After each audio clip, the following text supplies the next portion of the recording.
Olá, pessoal.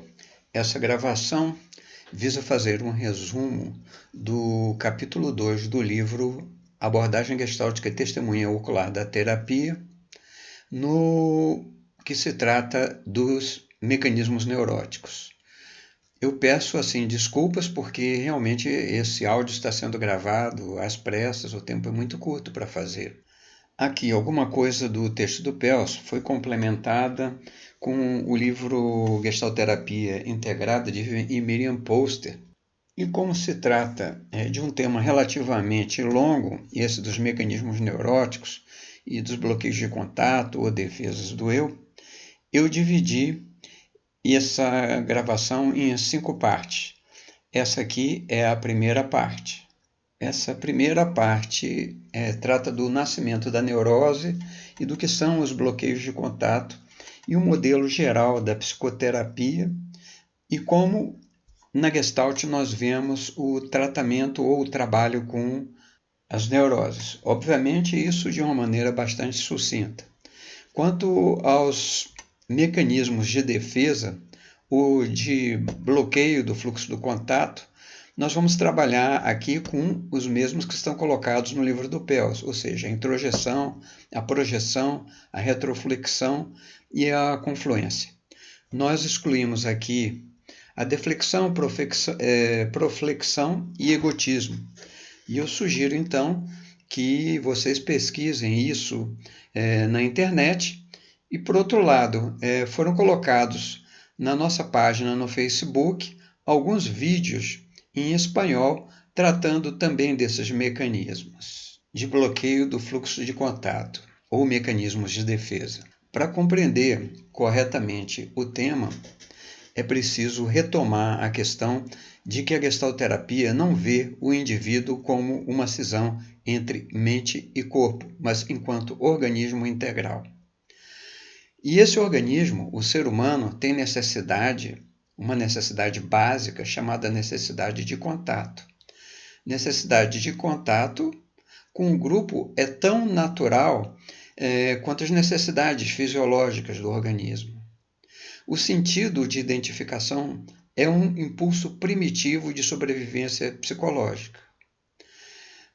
Na abordagem gestáltica, o indivíduo é visto como função de um campo, que é o campo organismo-meio. Como esse campo é mutável, assim, o organismo necessita de técnicas fluídas e mutáveis para lidar na sua inserção com esse campo, visando satisfazer as suas necessidades. Da incapacidade de alterar e de modificar o seu modo de lidar com o campo, de manipular as suas interações no campo, surge a neurose, que pode significar a cristalização no modo de atuar obsoleto, que pode ter sido útil num certo passado, numa determinada circunstância desse organismo, mas que no momento não guarda utilidade e funciona como uma espécie de bloqueio ao contato entre o organismo e o campo no qual ele está inserido. Então, há dificuldade de ir ao encontro da satisfação das suas necessidades. Uma sociedade constituída por muitos indivíduos neuróticos é uma sociedade neurótica e neurotizante. A pessoa integrada não é necessariamente uma pessoa tragada ou afastada socialmente. Ela é uma pessoa que compreende a relação entre si e o campo. Isso é um sinal de saúde. O ser humano sadio parece possuir um sentido de equilíbrio social e psicológico. Os seus movimentos são descobertos para a descoberta desse equilíbrio. E esse equilíbrio envolve tanto o contato quanto a retirada de contato. O organismo pode, numa situação de desequilíbrio, retirar-se ou isolar-se, ou, por outro lado, manter-se em contato num contato permanente, como ocorre no caso das obsessões, em que o organismo não consegue se liberar para a abertura de novas necessidades. O indivíduo fica fixo em determinados tipos de contato e ele não consegue se liberar disso. E isso acontece, por exemplo, nos casos de insônia, quando o organismo não consegue se libertar de certos pensamentos, de certas ideias que não deixam ele dormir, ou no caso das neuroses obsessivas. O organismo não pode permitir, se ele precisa do contato com a sociedade, ele não pode sucumbir ao meio social. Ele não pode ser pressionado e moldado passivamente às custas de perder a sua fluência no seu contato com o campo.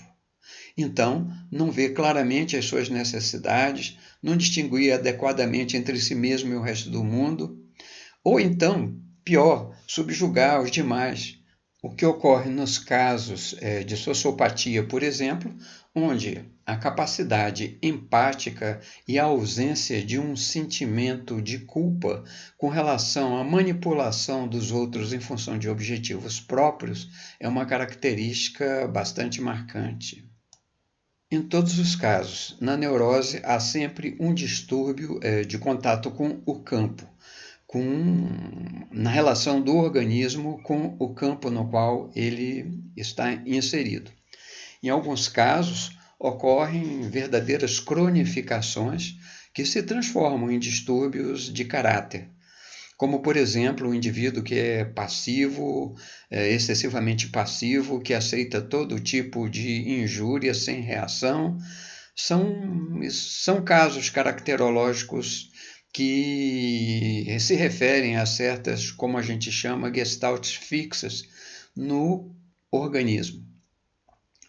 O trabalho psicoterapêutico, de um modo geral, visa restabelecer a capacidade da pessoa de discriminar, de descobrir o que ela é e o que ela não é, o que gratifica essa pessoa e o que contraria, já que a pessoa não tem uma noção já bastante clara das próprias necessidades.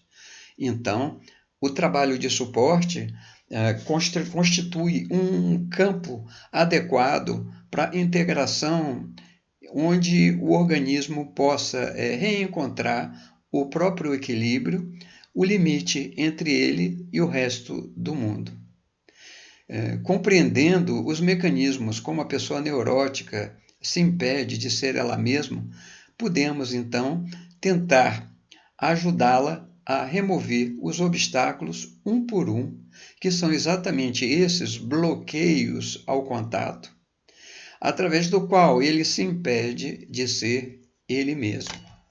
Novamente, eu peço as minhas desculpas por fazer essa gravação assim um pouco apressada e sem cuidado, mas o tempo é muito limitado disponível. Nos próximos áudios eu vou falar da introjeção, da projeção, da retroflexão e da confluência, conforme disse antes, excluindo deflexão, proflexão e egotismo. O próximo áudio, então, vai ser o que tratará da questão do mecanismo de bloqueio do contato chamado introjeção. Até o próximo áudio.